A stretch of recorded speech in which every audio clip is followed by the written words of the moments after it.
Bonsoir Peggy Ouedraogo, bonsoir chers téléspectateurs, merci de nous rejoindre à Tinkodogo pour les actualités du 11 décembre. Tinkodogo qui est depuis quelques jours le point de convergence de plusieurs personnes qui font le déplacement pour la fête de l'indépendance du Burkina Faso.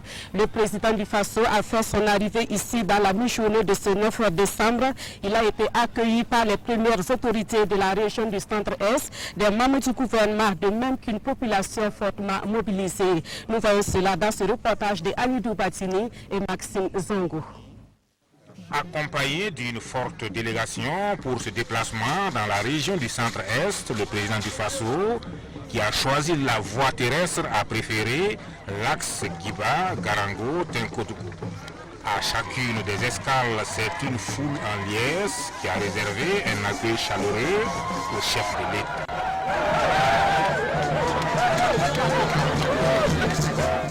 Très content du cas de passer, je ne sais pas ce qu'il faut dire. C'est ma première fois d'avoir un président qui a coulé le sol de Soumago. Nous, on a problème de l'eau, encore des problèmes des barrages, que surtout que nos populations, beaucoup sont des jardiniers, qu'on a problème d'eau, vraiment, c'est là notre problème majeur. Je souhaite le voir pour les biens qu'il a fait dans mon village. Ah, quel bien il a fait? Il a amené l'électricité. On souhaite avoir aussi de l'eau, comme barrage et autres. Un séjour très chargé pour le président du Faso qui va sans doute accorder plusieurs audiences et avoir de nombreux entretiens. Un discours à la nation ce mardi 10 décembre à 20h sur les antennes de la RTB. Le 11 décembre, jour anniversaire, Roch Marc Christian Kaboré présidera la parade civile et militaire. Dans son agenda également, un face-à-face en direct à 20h30 sur les antennes de la RTB avec les journalistes dans la soirée du 11 décembre.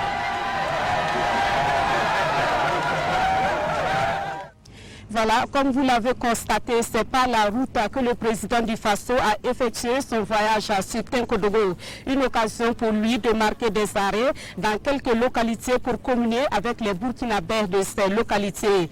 De Djiba à Garango, en passant par Kaïbo, Sinikere, Niaogo et Begdo, les populations sont sorties massivement pour réserver un accueil chaleureux à Roch Marc Christian Kaboré. Le chef de l'État a traduit ses reconnaissances aux populations des différentes localités qu'il a eu à traverser, comme vous pouvez le voir sur ces images.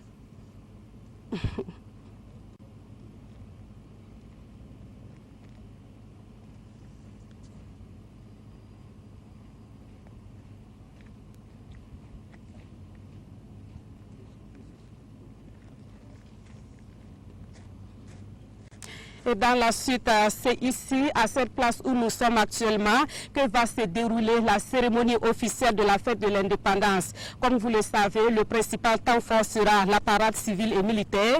Et depuis quelques jours, les défilants et les organisateurs sont dans les préparatifs afin de bien marquer le pas le jour de l'événement. Dans la matinée de ce 9 décembre, une de nos équipes a suivi la dernière répétition du défilé. Le reportage de Rocher Kam et Sekou Zongo. Heure du défilé du 11 décembre 2019. Nous sommes à jour J, moins 2 du 59e anniversaire de l'indépendance du Burkina Faso et l'heure est au dernier réglage de la parade civilo-militaire. Des jours de préparation, mais enfin, tout est fin. Depuis 72 heures, nous sommes en place pour les préparatifs et nous pouvons dire que nous sommes fin prêts pour cette grande parade qui aura lieu le 11 décembre. Au niveau de l'aire de défilé, des mesures ont été prises pour qu'il n'y ait pas de perturbation à ce niveau-là. Déjà, c'est un avant-goût de la parade civilo-militaire qui sonne comme une invite à tous à la mobilisation pour la célébration du 59e anniversaire de l'indépendance du Burkina Faso. Nous constatons en tout cas avec joie un défilé civilo-militaire assez impressionnant qui marque également l'histoire de notre pays, c'est-à-dire notre indépendance. Donc c'est vraiment très belle chose que nous voyons. De demander vraiment à la population de sortir massivement pour venir suivre donc ce défilé-là, qui est en tout cas très impressionnant et qui permet également de marquer donc la fête, la date donc de la fête de l'indépendance de notre pays.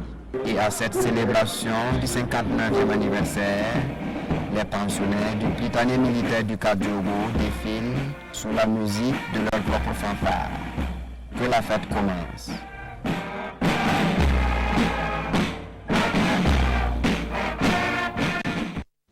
Je vous invite à présent à faire un tour à la foire de l'indépendance qui bat son plein sur le site aménagé pour la circonstance. Les exposants sont venus des 4 coins du pays pour proposer aux festivaliers des articles et des produits divers. La foire de l'indépendance offre aussi l'occasion au public de découvrir les grandes figures qui ont marqué l'histoire du Burkina Faso. Constat avec Souleymane Sanou et Ibrahim Sanou. Nous sommes sur le site de la foire du 11 décembre. Des exposants sont venus de tous les 4 coins du Burkina pour proposer aux festivaliers leur savoir-faire. Cette entreprise fait la promotion des engins agricoles. Nous avons un exemple ici, le motoculteur, une machine à 10 chevaux, une machine également qui permet de cultiver dans les plaines, également en surface. Notre objectif, vous savez que le Burkina Faso est basé sur l'agriculture, la majorité de la population. Et nous avons décidé de mettre des matériaux qui sont un peu adéquats et à la disposition de ces agriculteurs-là. Les éditions Sidoya, en plus des journaux qu'ils proposent, font une exposition des photos pour rendre hommage aux forces de défense et de sécurité. Le thème, c'est homme de tenue, intégrité et courage. C'est pour encourager les efforts que consentent nos forces de l'ordre chaque jour pour le peuple et pour la nation. Juste à l'entrée, des portraits de grandes figures de l'histoire de notre pays sont dressés. En tout cas, c'est une fierté pour moi de voir cette exposition de portraits. En tout cas, le portrait qui me marque le plus, ou bien la figure, c'est celle de notre ancien président, c'est de Thomas Sankara. L'artiste qui a battu ce travail, en tout cas, je ne peux que le féliciter, parce qu'il a fait un très bon travail. Donc, quand on regarde les images, ça correspond, en tout cas, ça correspond beaucoup à la réalité de l'image de la photo de la personne. La gastronomie, les objets d'art, les lieux de détente, tout ou presque tout est représenté sur le site de la foire ici à Tenkodogo. Le 11 décembre, c'est aussi du sport avec le Grand Prix cycliste de l'indépendance. L'édition 2019 de cette compétition a été courue ce matin entre Moktedo et Tenkodogo sur une distance de 133 km. 96 cyclistes de 38 clubs ont pris part à cette course et à l'arrivée, c'est Salif Yerbanga qui s'est imposé en 3h17. Le résumé dans ce reportage de Kwale Nedie et Mamadi Ouena. Salif Yerbanga plus véloce que tous à Tenkodogo. Le coureur de l'AS Bessel au terme d'une échappée dont il est l'initiateur s'impose au sprint devant Souleymane Kone du RCK et Bassirou Mounia de l'AJCK. Vainqueur de l'année dernière. Un trio issu du groupe de 11 échappés depuis la sortie à Zorgo. Les 133 km de course ont été bouclés en 3h17 soit à une vitesse moyenne de 40 km 400 heures. Cette course a été suivie avec beaucoup d'intérêt par le public de Tenkodogo et les autorités présentes pour l'occasion. Il faut reconnaître que le cyclisme et le football sont des sports qui mobilisent énormément. Et c'est l'occasion pour moi d'ailleurs de remercier cette belle mobilisation autour donc, de ce prix de l'indépendance du Burkina Faso. Ce sont des sports qui sont très appréciés du public et effectivement, je commence à m'y passionner.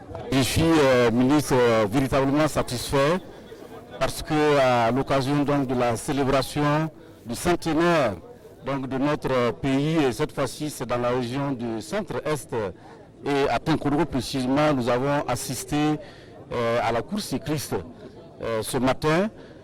Nous avons vu les étalons cyclistes une fois encore compétir dans la rivalité, dans la compétitivité avec l'esprit de gagner. Les efforts des diplômés au classement sont récompensés par des prix allant de 100 000 à 750 000. Salif Yerbanga, en plus de ces 750 000, s'octroie le trophée du Grand Prix de l'Indépendance, édition 2019. Elles n'étaient pas avec les hommes ce matin, mais elles ont également eu l'opportunité de démontrer ce qu'elles savent faire avec le vélo. La course cycliste féminine remportée par Rokia Bayire s'est courue ce matin ici à Tinkodogo et elle a connu la participation de femmes venues de 3 provinces de la région du Centre-Est. Notons que cette activité sportive a été placée sous le signe de l'inclusion puisque des femmes vivant avec un handicap ont également pris part à une course dans leur catégorie. Images et commentaires avec Seydou Nikiema et Mariam Ouattara. 3 courses, 3 arrivées des plus mémorables. Des courses qui ont pour maître mot l'inclusion. Le clou de cette matinée cycliste est sans conteste la joute féminine. Et sur la ligne de départ, elles sont 30 à aller à l'assaut des 15 km. Dès le premier tour, un quatuor dirigé par Rokia Bayire prend la poudre d'escampette. L'échappée va garder le cap jusqu'au dernier tour où Rokia Bayire prend les choses en main. Et c'est en solitaire qu'elle traverse la ligne d'arrivée sous les applaudissements du tout Tinkodogo. Nous avons organisé cette course de femmes pour montrer également à toute la nation que les femmes ne comptent pas pour du beurre. Nous sommes bien présentes, nous avons des capacités et là où la femme a des capacités, elle les met au profit de la nation entière. Avant Rokia, Georges Tougma mettait tout le monde d'accord sur les 1,5 km parcourus par les 20 concurrents handicapés moteurs. Et un peu plus tôt, c'est à eux que revenait l'honneur d'ouvrir le bal. 9 coureurs vivant avec un handicap visuel et leur guide pour une course en tandem. Kwara Etienne et Issa Koudougou dament le pion aux 8 autres tandems en franchissant les premiers la ligne d'arrivée. Cette course de la cohésion a été organisée avec les filles et les épouses du Centre-Est. C'est une coordination qui existe depuis des années et qui permet de tisser et de renforcer le tissu social. Avec l'avènement du 11 décembre, nous, filles et époux du Centre-Est, nous avons jugé bon de nous organiser pour donner un plus à ce 11 décembre. Les premières des 3 provinces de la région du Centre-Est repartent chacune avec une moto. Et pour terminer la matinée en beauté, des motards réalisent des cascades au grand bonheur du public tinkodogolais. La fête de l'indépendance est une occasion pour les structures de la région qui accueillent l'événement d'organiser des activités diverses. En marge des festivités du 11 décembre 2019 ici à Tinkodogo, l'organisation de la société civile dénommée Citoyens du Renouveau a organisé un labo citoyen ce lundi. 4 communications ont ponctué cette activité dont l'objectif principal est d'accompagner le Burkina Faso à impulser un vrai développement en se basant sur la culture. Des détails avec Daouda Ouattara et Omar Zambri. Faire l'état des lieux des politiques culturelles du Burkina Faso, élaborer une stratégie de définition d'une identité culturelle nationale et définir le socle et les pistes d'action pour un renouveau culturel, voici autant de défis que se sont fixés les organisateurs et participants à ce labo citoyen. Pour les organisateurs, le socle du développement véritable reste la culture. Et le Burkina Faso doit s'en inspirer pour amorcer son développement. Il y a 20-30 ans, le niveau des dragons actuels était plus bas que celui du niveau de vie des populations de nos pays. Mais aujourd'hui, faites le constat, vous verrez que entre eux et nous, c'est comme le jour et la nuit. La différence fondamentale qui peut s'observer, c'est que ceux-là, ils ont basé leur développement sur leur capacité endogène, sur leur culture. Pour Mathieu Tankwano, la machine du développement endogène est en marche et rien ne pourra la stopper. Et pour cela, le pays doit miser sur l'éducation. Une vision partagée également par le ministre de la Culture. Nous envisageons le Burkina des 50 prochaines années.